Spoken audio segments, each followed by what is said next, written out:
canal llamado Maite y Amigos. En este tráiler le estaremos hablando un poquitito de todas las cosas que queremos compartir con ustedes próximamente. Aquí con mi amigo Alfie y quien les habla Mari. Como ustedes notan, tengo una camiseta de fútbol puesto.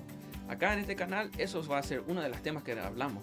Pero también vamos a estar hablando de los diferentes costumbres y culturas de toda Latinoamérica, de nuestro punto de vista. También vamos a estar probando diferentes comidas y bebidas, no solo de Latinoamérica, pero sino de todo el mundo. Y seguramente se estarán preguntando qué significa Maitei. Maitei es una palabra en guaraní y guaraní es uno de los idiomas oficiales que hablamos en Paraguay. Maitei significa saludo, pero aparte de saludo, también significa alegría y satisfacción. Y es eso lo que queremos transmitirle a ustedes, nuestros amigos virtuales. Entonces síganos en esta aventura porque tenemos mucho para recorrer. Y no se olviden de suscribirse a nuestro canal, compartir con todos sus amigos y darle like. También de activar la campanita para que les llegue la notificación una vez que alcemos un nuevo video. Nos vemos pronto. Maite y amigos.